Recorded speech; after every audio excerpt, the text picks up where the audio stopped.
Hello everyone, welcome back to my channel. कैसे हो आप सभी? होप कि सब अच्छे होंगे। तो सुबह की शुरुआत हो चुकी है और हर दिन की तरह मेरा डेली का काम, घर का साफ़ सफाई और पूजा सारा काम ख़त्म करने के बाद हम पढ़ाई के लिए आ गए हैं। अभी आज इतना सारा काम ख़त्म करके पढ़ाई करेंगे। जैसा कि कल तो नहीं, कल वीकेंड था तो कल कोई वीडियो नहीं बनाए थे। कल का वीडियो पढ़ाई के लिए, स्टडी का नहीं था। तो आज जैसा कि देखे थे पहले प्रीवियस वीडियो में आपने देखा कि जीएस सेक्शन का पढ़ाई कर रहे हैं। अभी जीएस सेक्शन में भी साइंस, और साइंस में तो 8 मार्क्स के साइंस के लिए फिजिक्स, केमिस्ट्री, बायो और इन्वायरमेंट, ये चारों पढ़ना पड़ता है।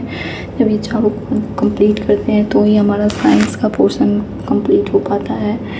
क्योंकि कभी कभी एग्ज़ाम में साइंस के इन्वायरमेंट से भी क्वेश्चन 1-2 देखने को मिल गए हैं। पीआरटी लेवल का देखें या टीजीटी या पीजीटी, किसी को भी देखें, या 6 to 8 का, तो उसमें इन्वायरमेंट से 1-2 क्वेश्चन साइंस में आता है। तो अगर कंप्लीट साइंस कवर करना है तो उसके लिए हमको इन्वायरमेंट को भी पढ़ना पड़ेगा और फिजिक्स, केमिस्ट्री, बायो तो पढ़ना ही होता है।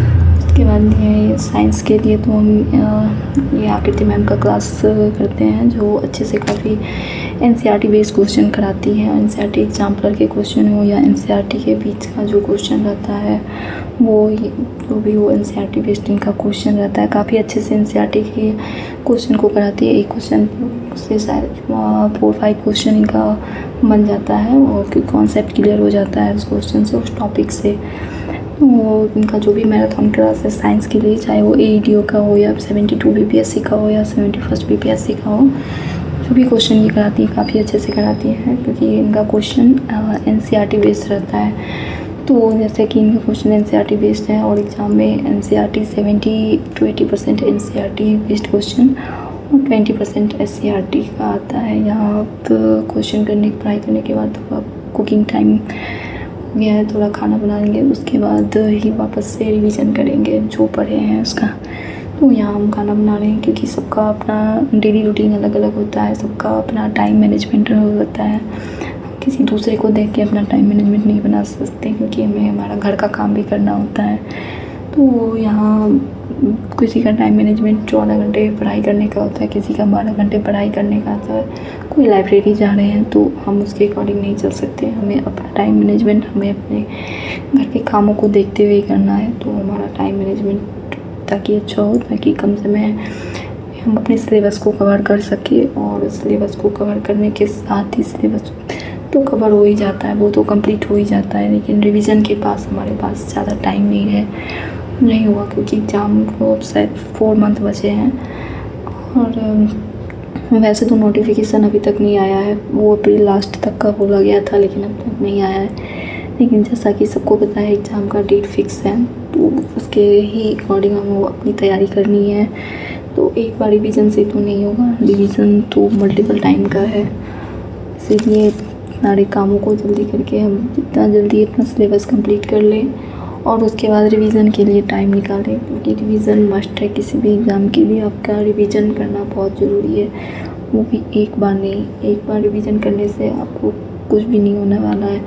अगर आप मल्टीपल टाइम रिवीजन करते हैं तो आप जो पढ़े हैं, जो आपका कॉन्सेप्ट क्लियर हो जाएगा हर क्वेश्चन को लेके। जो यहाँ मेरा थोड़ा क्लास रह गया था 5-10 मिनट का, तो वापस से उसको हम कंप्लीट करेंगे यहाँ, ताकि उसके बाद हम थोड़ा रिवीजन कर सकें। रिवीजन के लिए तो हम सबसे पहले PYQ ही देखते हैं, ताकि उससे हमें ये पता चले कि किस तरीके का क्वेश्चन एग्ज़ाम में पूछा गया था, कैसे एग्ज़ाम में क्वेश्चन का पैटर्न आता है। क्योंकि अब क्वेश्चन का पैटर्न थोड़ा अलग हो गया है। आप एईडीओ एग्ज़ाम का साइंस का क्वेश्चन देखें या फिर बीपीएससी के जो भी एग्ज़ाम अभी रिसेंटली हुए हैं, तो उसमें थोड़ा तो क्वेश्चन को अलग तरीके से पूछा जा रहा है। तो यहाँ टीआरई का जो भी प्रीवियस ईयर का क्वेश्चन है मेरे पास है, तो सारे टीआरई का क्वेश्चन, तो उसमें जीएस सेक्शन में साइंस का जो भी क्वेश्चन है पहले उसको देख लेते हैं कि किस तरीके से वो पूछा गया है। उसके बाद घटना चक्र, जो कि जिसमें बीपीएससी का सारा क्वेश्चन 54 से लेकर शायद 71 तक का जो भी साइंस का क्वेश्चन दिया है पहले उसमें तो सारे सब्जेक्ट का क्वेश्चन है, लेकिन उसमें भी साइंस का जो क्वेश्चन है उसको सबसे पहले देख लेते हैं, ताकि पता चले कि जितने भी जो भी एग्ज़ाम हुए हैं उसमें कैसा क्वेश्चन का पैटर्न क्या है, क्या स्टेटमेंट बेस्ड क्वेश्चन है या फिर कैसा एमसीक्यू बन रहा है, कैसा एनसीईआरटी से कहाँ से क्वेश्चन आ रहे हैं, किस टॉपिक से क्वेश्चन आ रहे हैं, वो हमको इसमें पता चल जाता है। तो इसीलिए रिवीजन भी हो जाता है इससे, और क्वेश्चन कॉन्सेप्ट भी क्लियर हो जाता है, क्योंकि इसमें भी क्वेश्चन को अच्छे से एनालिसिस करके आंसर दिया रहता है हर क्वेश्चन का। तो इसके लिए ये बुक तो काफ़ी अच्छी है, इससे रिवीजन आप कर सकते हैं, और आप लोग इस बुक को ले सकते हैं, मार्केट में अवेलेबल है। घटना चक्र का PYQ काफ़ी अच्छी बुक है। तो अभी थोड़ी देर को ब्रेक के बाद देंगे ताकि वापस से फिर से पढ़ सकें। तो यहाँ वापस से आ गए हैं पढ़ने के लिए।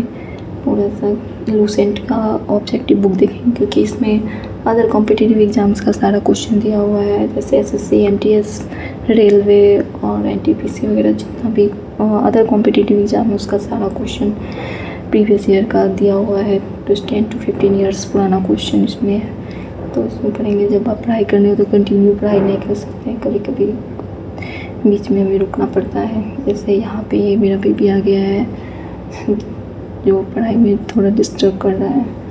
तो आज हम GF सेक्शन में साइंस पढ़े और उसका ही रिवीजन भी किए PYQ से और लूसेंट से और घटना चक्र से। काफ़ी अच्छा कॉन्सेप्ट क्लियर होता है। तो आज का इस वीडियो यहीं तक, और कल की वीडियो में अब हम आगे की पढ़ाई करेंगे।